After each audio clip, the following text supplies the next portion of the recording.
My name is Jeremy, and I live 20 minutes from some of the greatest poker rooms in the world in Las Vegas, Nevada. In the last month, I have been sun running, hitting a royal flush using both cards and getting paid, hitting a straight flush just a week later. I played poker for a long time, but I took a break for a little while. Coming back, I won my first online tournament I had played in forever, to a field of about 180 people. A few days later, I hit quad eights at South Point Hotel and Casino for a jackpot. Life is sweet when you're running good at the poker table, but win or lose, I hope you enjoy the action and follow along, as I'm going to play a lot of cash games, largely 1-3 and 2-5 no limit with the occasional tournament. So sit back and enjoy the action, leave a like, and subscribe to support the channel.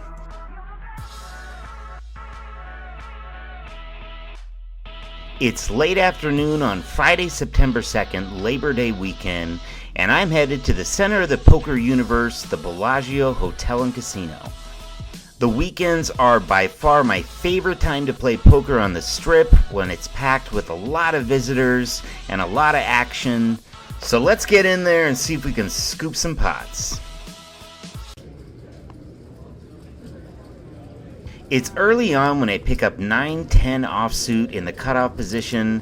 There's 3 guys here visiting who seem like they play a home game together. One of the 3 guys that are together raises it up to 7, so I quickly make the call in position. One of his friends makes the call, and we're off to the flop. The flop comes out 8-Jack-3 rainbow, giving me an open-end straight draw.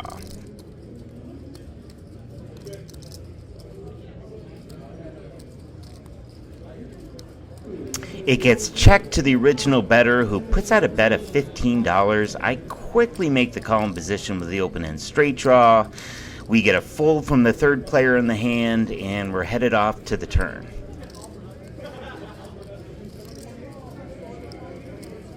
A 2 of clubs hits the turn, really changing nothing at all.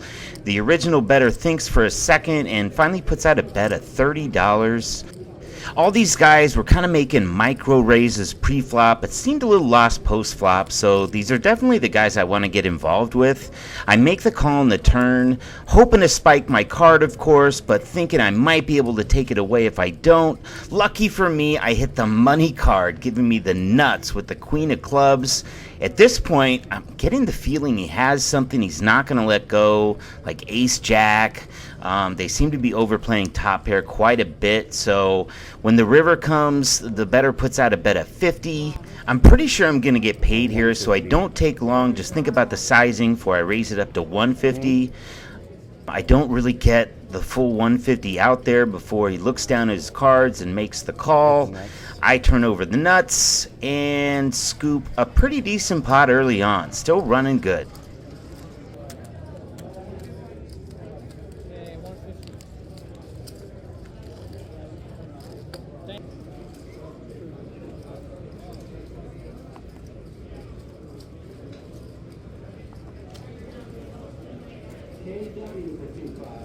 Just a few hands later, I pick up ace-jack of spades.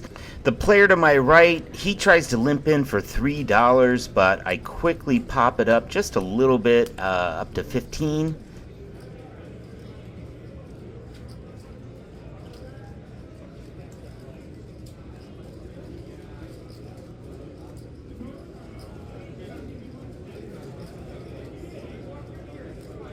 It finally folds around to Sir Limps-a-Lot, and he makes the call, so we go to the flop. The flop comes out Queen 5-7 with 2 spades, giving me the nut flush draw, and the player to my right is just staring at the board like he missed the world before he checks to me. I get the feeling I'm ahead in the hand anyway, so I throw out a bet of $30 with my nut flush draw. The player to my right takes a look at his hand a few times, and he finally mucks. It's not a huge pot, but I'm happy to take it down. I feel like I got a little momentum going. My stack's up to about about $4.60 or so now, so I'm up about $160 from my buy-in. Here I'm in the big blind. The player under the gun pops it up to $15.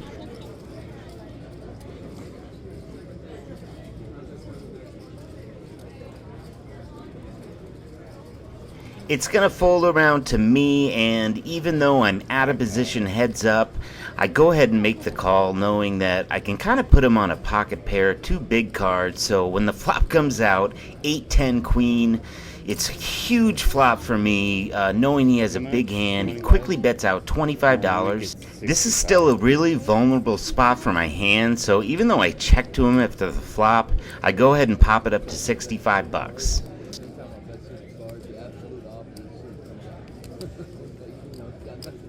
He takes a minute to make the call. At this point, I've got him on something like pocket jacks, a hand people at this level have a really hard time laying down, plus he's got a straight draw. So he goes ahead and makes the call, and we go to the turn.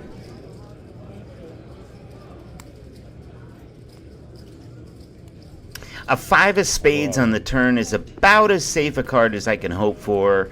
I put him all in this spot. I don't know if it's the right move or not. It kind of depends on the player. Again, people at this level have a really hard time laying down jacks or better. So now we play the waiting game.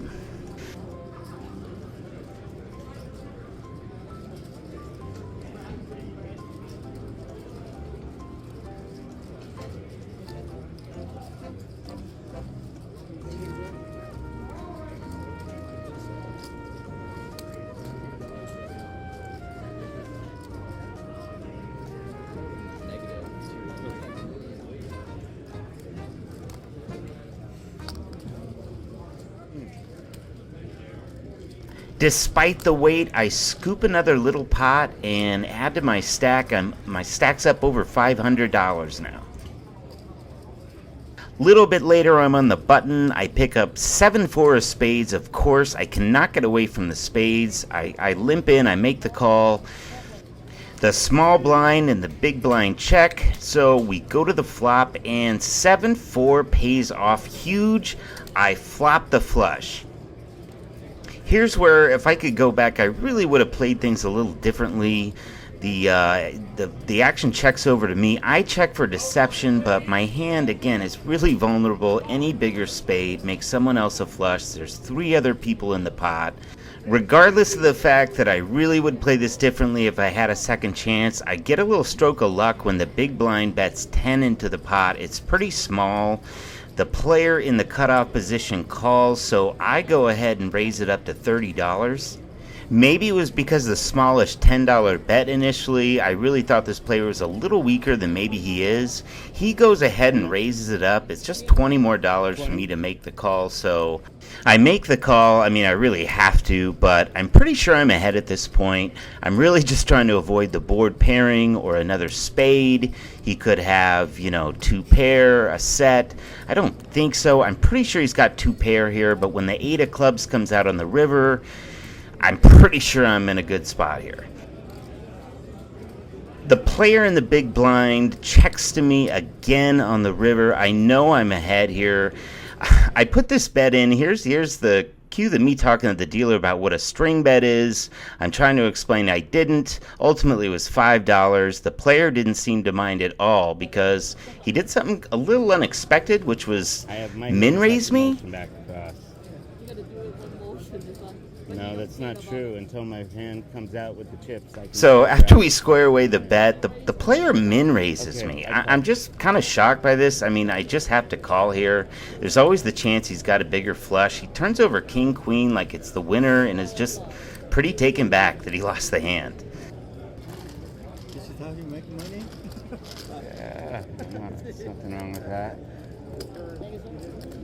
I'm happy to be scooping pots. There's nothing like it. I run my stack up to about 600 now, so about plus 300 for the session. The next hand, I am in the cutoff position. I pick up king jack offsuit. We're a little short-handed, but it gets folded to me, so I pop it up to $13, hoping to at least take position in the hand, which just gets one caller. I mean, eventually. Unfortunately, the player in the number 1 seat is waiting to call me, but doesn't know it's on him. So eventually he figures it out. What? Is it on me? I joke, but in actuality, he was a really nice guy. I ended up talking to for a little while once I got done. He then does something I'm really not expecting, which was to raise. I mean, it's basically a couple bucks over a min raise, but regardless, I'm not really sure if he has a big hand here or I've been playing in position quite a bit today, but regardless, the flop comes out jack high. I just been hitting boards like crazy. He checks the flop to me, and this just makes me think like he just doesn't have a big hand. Like he's trying to make some sort of stand here. He might have some piece of it. It might be playable. It might be a 9-10. I don't think he's got queens or better. I don't think he's got a jack. I'd be surprised if he's even got an 8. He might have a mid-pocket pair, something he just doesn't want to get rid of.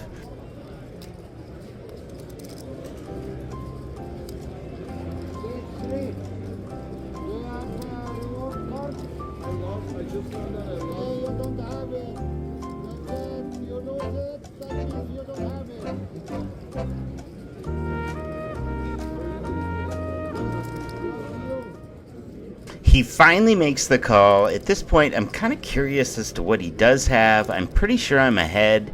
I'm just hoping for a clean turn, which comes the king of clubs. Boy, when you run good, you run good. I feel like this is eliminating a lot of the spots where I'd have to bluff at the board. I'm just hitting the board like crazy.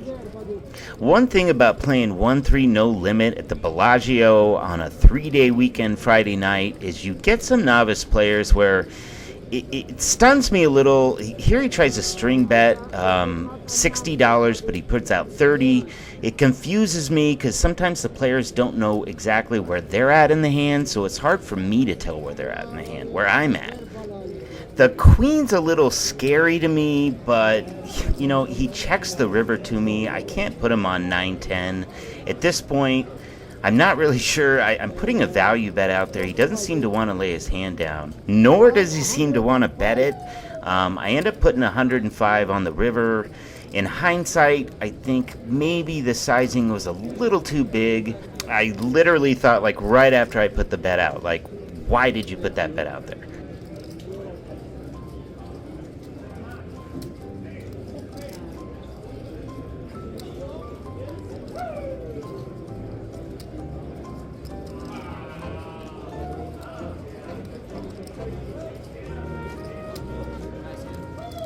Unfortunately for me, he ends up folding, telling me nice hand. I can only put him on one pair. Again, this table really seemed to have a problem folding one pair. I do finally end up getting someone to fold one pair when I hit top pair with a queen and a king kicker, so I had a few more chips to my stack. A little bit later, in the small blind, I pick up 2 red 10s. There's a raise to 11 from the hijack, and again, when you watch this stuff again later, you really kind of makes your mistakes really jump out at you. I really should have raised here. It's like I know the mistake as it's happening too. I mean, it's running through my head like it's better to be lucky than good. I've been running so good lately, and sure enough, the flop comes out 7, 5, 10, but all spades. Again, I check for deception when I kind of shouldn't be. Fortunately for me, the player in the 2 seat hits something. He puts out a smallish bet of $12, so I pop it up to 35. This gets a pretty quick fold from the player to my left and a pretty quick call from the guy in the 2 seat.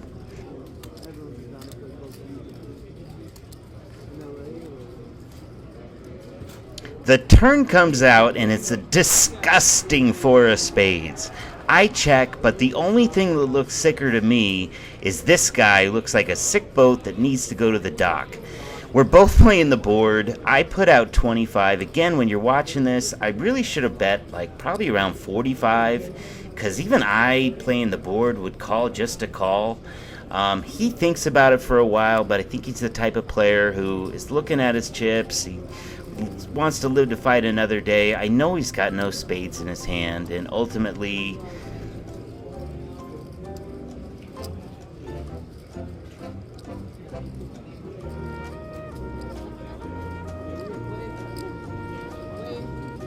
His cards go into the muck. What luck. Like, I don't know how you don't call that down with absolutely nothing but the board. But again, a pretty decent night for me. I've run my chip stack up to well over $800, so the table seems to be turning over. It's getting a little late. I'm getting hungry. It's time to go. I end up logging a win of just over $532, something like that. And so it's a decent win. I'm going to take it home, add it to my bankroll, and certainly be back. Thanks for watching. Hopefully the run good keeps going and I keep stacking some chips. I've logged, 8 wins out of my last 10 sessions, and the 2 losses were pretty minimal, so I couldn't really ask to run much better in poker. Hope you enjoyed. Please subscribe, hit like, give me a comment, let me know what you think or what you'd like to see, and good luck.